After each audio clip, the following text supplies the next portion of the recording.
तो दोस्तों कैसे हो आप सब। मैं धीरज और क्रांति वीडियो चैनल में आप सबों का बहुत बहुत स्वागत है।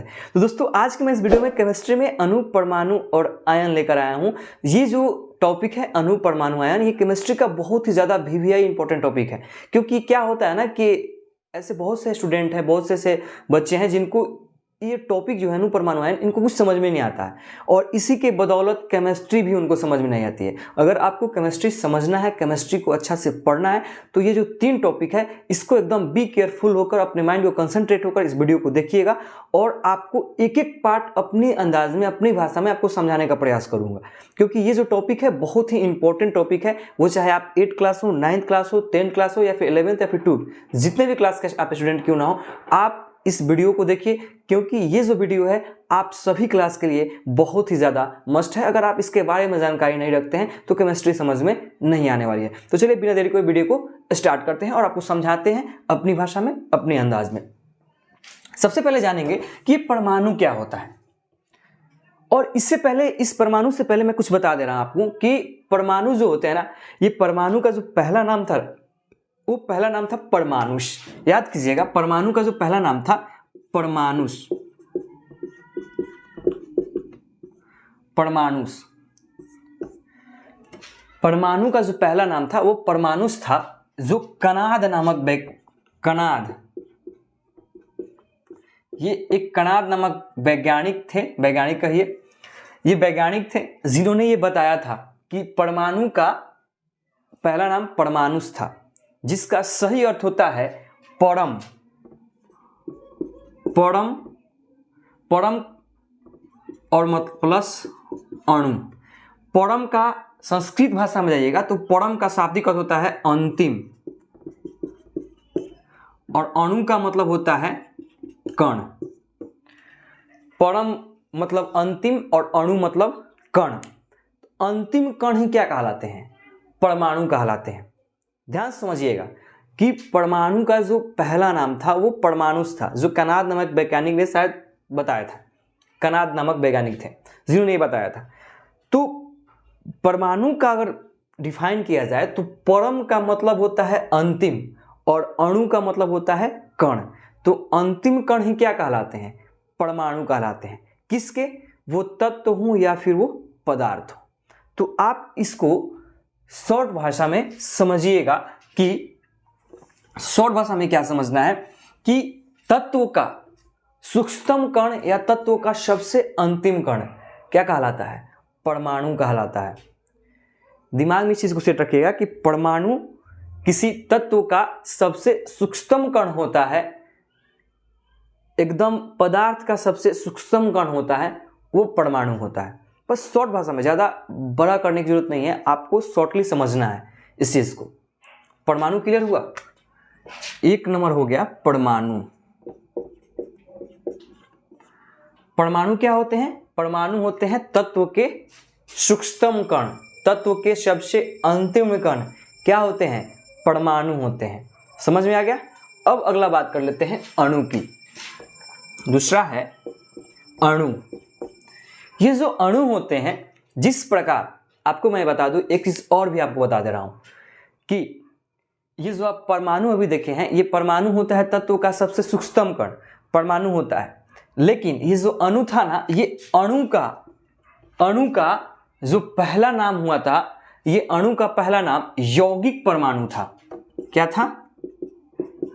यौगिक परमाणु। किसका? अणु का। अणु का पहला नाम था यौगिक परमाणु। दिमाग में सेट रखना है कि यौगिक का पहला नाम क्या था? अणु का पहला नाम क्या था? यौगिक परमाणु। तो जिस प्रकार तत्व का सूक्ष्मतम कण परमाणु कहलाता है, उसी प्रकार जब इसको तोड़ा गया तो यौगिक का भी क्या होगा? यौगिक का भी कण होगा ना, क्योंकि परमाणु सूक्ष्मतम कण कहलाता है। तो यौगिक का सूक्ष्मतम कण क्या बना देगा? क्योंकि परमाणु का जो शाब्दिक अर्थ होता है वो परम प्लस अणु होता है। परमाणु में ही अणु छुपा हुआ है, क्योंकि अणु क्या होते हैं? अणु दो अधिक परमाणुओं के छोटे छोटे भाग से अणु का निर्माण होता है। तो ठीक उसी प्रकार अगर ये चीज देखा जाए कि अणु क्या होगा, अणु भी यौगिक का सबसे सूक्ष्मतम कण होगा, क्योंकि परमाणु क्या होते हैं, सबसे अंतिम कण या सबसे सूक्ष्मतम कण होते हैं। तो इसीलिए यौगिक का सबसे सूक्ष्मतम कण क्या है, अणु होता है। और तत्व का, यहां पे लिख दीजिए,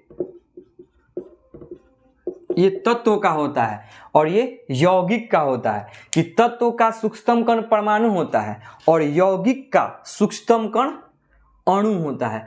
इसका पहला नाम यौगिक परमाणु ही कहकर बुलाया जाता था। तो यौगिक का सूक्ष्मतम कण अणु और तत्व का सूक्ष्मतम कण परमाणु। समझ में आ गया। अब अगला बात करते हैं आयन की। तीसरा है आयन। ये जो आयन होता है ना, ये आवेश युक्त कण होते हैं। आवेश युक्त कण क्या होते हैं, आवेश क्या होता है, दो वस्तुओं के रगड़ से आवेश उत्पन्न होते हैं। दो वस्तुओं के रगड़ से आवेश उत्पन्न होते हैं। तो याद कीजिएगा, आवेश युक्त कण आयन होते हैं। ये आयन दो प्रकार के होते हैं, एक धन चार्ज होता है और एक ऋण चार्ज होता है। अब बाद में आपको समझ में आएगा कि इन आयनों का निर्माण हम कहाँ कहाँ करते हैं, इन आयनों का उपयोग सही सही हम कहाँ कहाँ कर रहे हैं। इस चीज़ के बारे में मैं अगला टॉपिक पे बताने वाला हूँ, जो अभी इसके बाद बात करूँगा। तो पहला याद करना है कि तत्व का सूक्ष्मतम कण परमाणु होता है, यौगिक का सूक्ष्मतम कण अणु होता है और आवेश युक्त कण आयन होता है। आवेश युक्त कण आयन होता है। अब ये आयन क्या कहाँ कहाँ लगेगा मैं आपको अभी डिफाइन करने वाला हूँ। तो आप इतना क्लियर कर लीजिए और नोटबुक आप लेकर सामने बैठिए और उसमें अपना नोट करते रहिए, क्योंकि ये जितने भी टॉपिक हैं ये आपके लिए बहुत ज़्यादा इंपॉर्टेंट होने वाला है। क्योंकि लड़का क्या होता है कि रट्टा मारते मारते परेशान होता है, समझ में कुछ आता नहीं है। तो आपको क्या करना है, तत्व का सूक्ष्मतम कण परमाणु, यौगिक का सूक्ष्मतम कण अणु और आवेश युक्त कण आयन, ये तीन कंसेप्ट मैंने क्लियर कर दिया। अब बात करते हैं, फिर से परमाणु पे आ जाते हैं। कंसेप्ट क्लियर करने के बाद मैं फिर से परमाणु पे कुछ बातें हैं जो मैं आपको अभी बताने वाला हूं, तो आप ध्यान से सुनिएगा। परमाणु, ये जो परमाणु होते हैं ना, ये परमाणु का तीन मौलिक कणों से बने होते हैं। पहला जो मौलिक कण होता है वो होता है इलेक्ट्रॉन।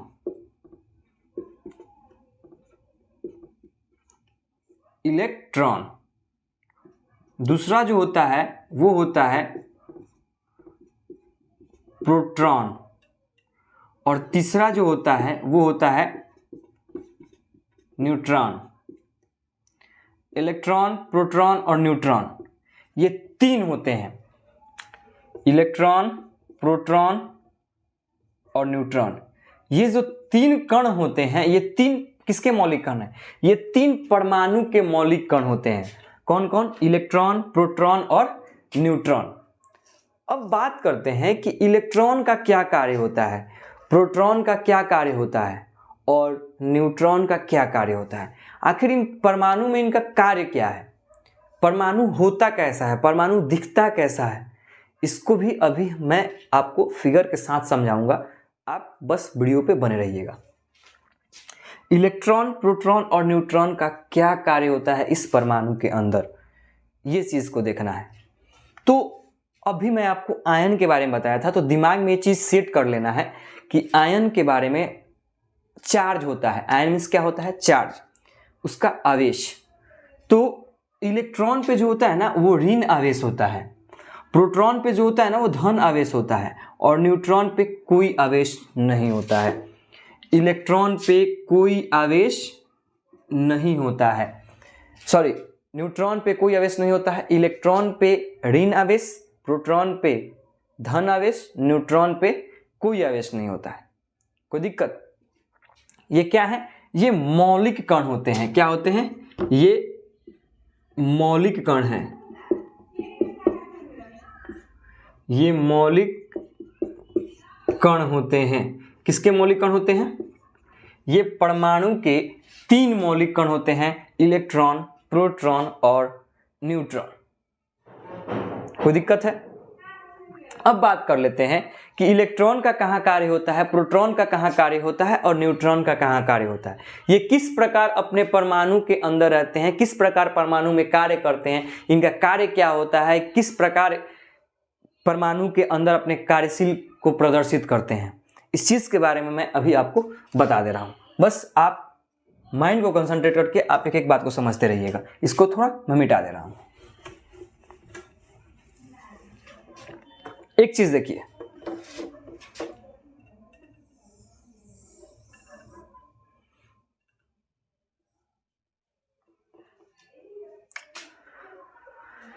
एक सर्कल बना दिया मैंने, एक एज ए ब्रीथ, थोड़ा सा गोला नहीं हुआ, जितना है समझिए उतने में। इसको आपको एक ब्रीथ मानना है, ये ब्रीथ है। अभी आपको ये ब्रीथ दिख रही है, लेकिन मैं इसका जो नाम रखने वाला हूं, ये नाम है इसका परमाणु।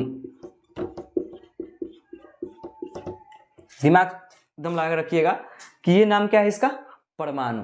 ठीक है, अब आपको समझना क्या है परमाणु में कि ये परमाणु क्या है।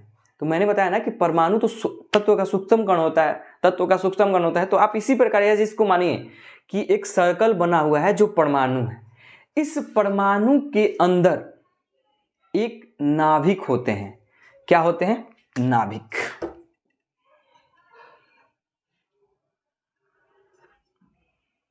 अभी ये भी बताएंगे कि नाभिक होते कैसे हैं। इसके लिए थोड़ा सा वीडियो ज़्यादा लंबा हो जाएगा, तो इसका एक और पार्ट आएगा परमाणु के बारे में, उसमें मैं और अच्छा सा डिफाइन करूंगा। अभी तो एक नॉर्मली आपको एक एक चीज़ बता दे रहा हूं ताकि प्रेशर में आप ना पड़ें। परमाणु तो बता दिए कि परमाणु ये हो गया, और परमाणु के 3 मौलिक कण होते हैं। कहाँ क्या कार्य करता है, इस चीज़ को समझना है। तो ये नाभिक होते हैं। तो अब क्वेश्चन उठता है कि नाभिक किसे कहते हैं, नाभिक किसे कहते हैं। कहानी है नाभिक का, जो अगले वीडियो में लेकर आऊंगा कि नाभिक का कहानी क्या है। नाभिक क्या है, आप इसको बोल सकते हैं कि परमाणु का केंद्र ही नाभिक कहलाता है। लेकिन एक परिभाषा और मैं आपको दूंगा। क्या है परिभाषा, कि इस नाभिक के अंदर प्रोटॉन प्लस न्यूट्रॉन रहते हैं। क्या रहते हैं, इस नाभिक के अंदर प्रोटॉन और न्यूट्रॉन दोनों रहते हैं। तो आप बोल सकते हैं कि प्रोटॉन और न्यूट्रॉन के केंद्रीय भाग को नाभिक कहा जाता है। परमाणु की परिभाषा मैंने ऑलरेडी दे चुका है। अब यहां पे नाभिक की बात हुआ, नाभिक, इसको बोल देंगे हम नाभिक। यहां पे लिख दे रहे हैं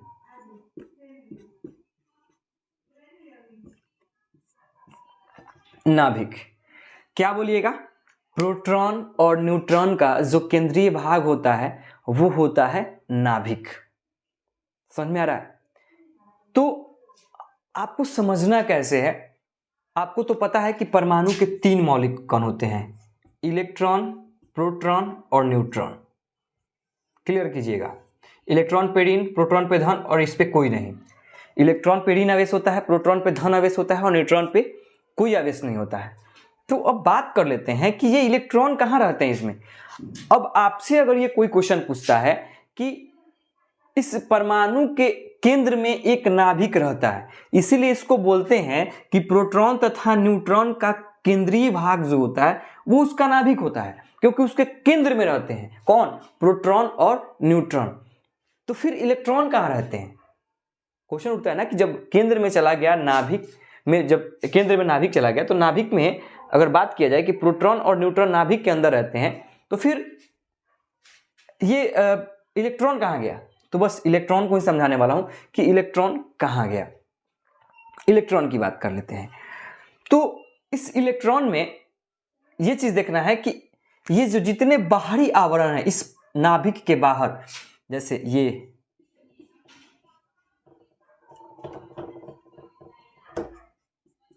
जितने भी बाहरी आवरण आपको दिख रहा है, ये सब, बस ये सब इलेक्ट्रॉन्स हैं, ये इलेक्ट्रॉन है। टोटल इलेक्ट्रॉन्स इनके इर्द गिर्द चक्कर लगाते रहते हैं। अगर आपसे कोई पूछेगा कि इलेक्ट्रॉन्स कहाँ रहते हैं परमाणु के अंदर, तो आपको बोलना है कि जो परमाणु के अंदर जो इलेक्ट्रॉन होते हैं ना, वो नाभिक के चारों तरफ चक्कर लगाते रहते हैं। ये नाभिक के चारों ओर चक्कर लगाते रहते हैं। कौन, इलेक्ट्रॉन। इलेक्ट्रॉन नाभिक के चारों ओर चक्कर लगाते हैं और जो प्रोटॉन और न्यूट्रॉन जो होते हैं वो नाभिक के अंदर रहते हैं। और अगर आपसे कोई पूछता है कि इलेक्ट्रॉन पे कौन सा आवेश रहता है तो इलेक्ट्रॉन पे ऋण, प्रोटॉन पे धन और न्यूट्रॉन पे कोई नहीं।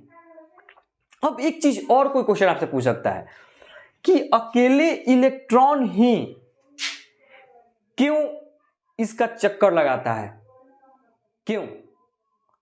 तो आपको एक चीज यहां पे बता देना है कि जो इलेक्ट्रॉन का द्रव्यमान होता है वो होता है 9.11 गुने 10 के पावर -31 kg। कितना?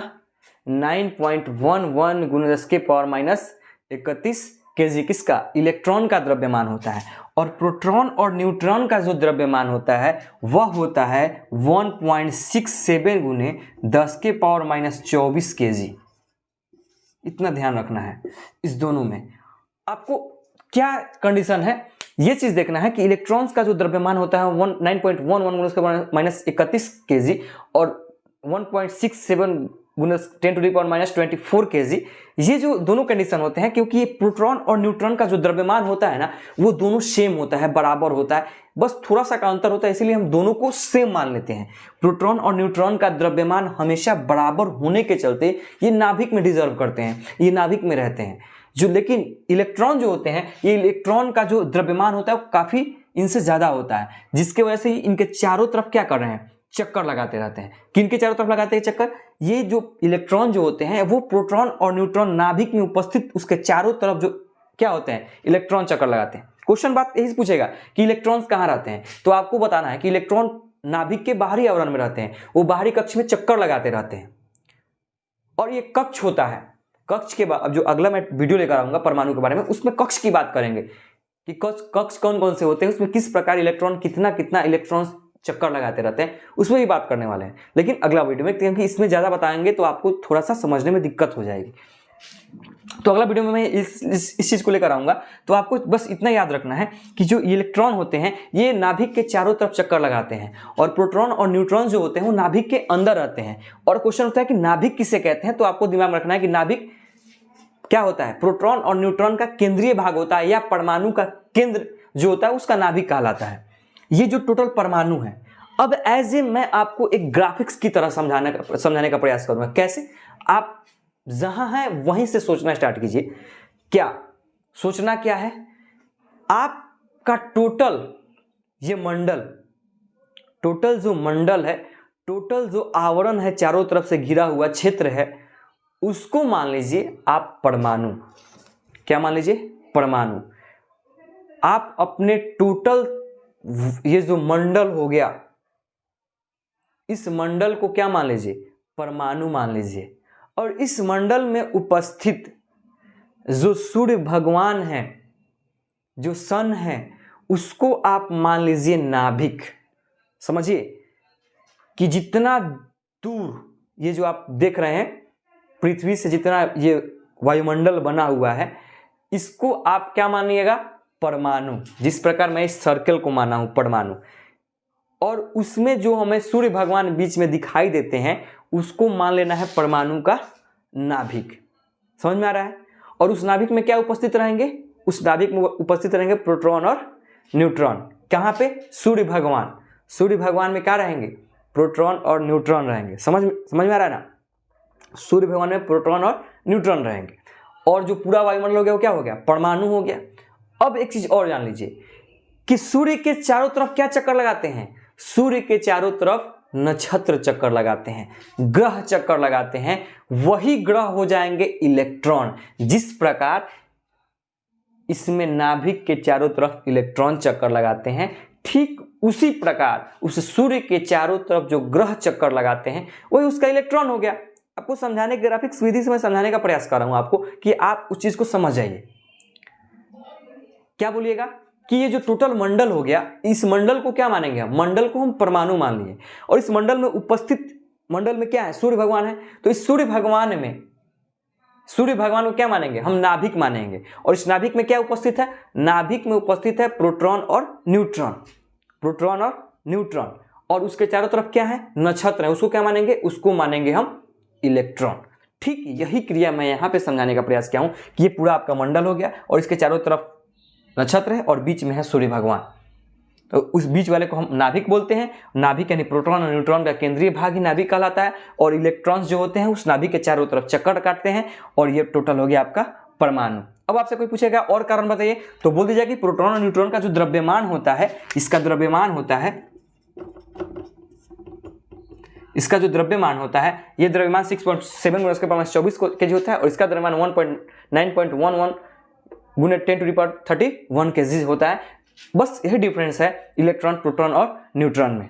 तो इतना आप कंसेप्ट क्लियर कीजिएगा। आई होप कि ये वीडियो आपको बहुत अच्छा लगा होगा और एक एक पार्ट आपको समझ में भी आया होगा, क्योंकि मैं आपको अपनी भाषा में समझाने का प्रयास करता हूँ, तोड़ कर समझाने का प्रयास करता हूँ ताकि आपके माइंड में सेट हो जाए। ठीक है, तो अगला जो मैं वीडियो लेकर आने वाला हूँ, ये वीडियो रहेगा आपका क्या कि इलेक्ट्रॉन्स जो चक्कर काटते हैं वो किस किस भाग में चक्कर काटते हैं, किस कक्ष में चक्कर काटते हैं, इनका कक्ष क्या होता है, कितने कक्ष में क्या क्या बांटा गया है, इस पर मैं आपको कंसेप्ट क्लियर कराऊंगा ताकि आप एक एक पार्ट को समझ जाइएगा। और उसमें ही बात होगा अणु और आयन की। अणु आयन की मैंने बात कर लिया है कि अणु क्या होता है, यौगिक का सूक्ष्मतम कण होता है और आवेश युक्त कण आयन होते हैं और परमाणु जो होते हैं वो तत्वों का सूक्ष्मतम कण होता है। समझ गए? तो इतना चीज आपको अपने नोटबुक में नोट कर लेना है और याद करना है ताकि एक एक कंसेप्ट क्लियर हो जाए। तो चलिए दोस्तों, आज के लिए बस इतना ही। और हाँ, अगर आप मेरे चैनल पर नए हैं तो मेरे चैनल को सब्सक्राइब कीजिएगा और बेल आइकन को भी जरूर दबाइएगा ताकि इस प्रकार का मैं जितना भी वीडियो बनाऊँ नोटिफिकेशन सबसे पहले आप तक पहुँचे। जय हिंद, जय भारत।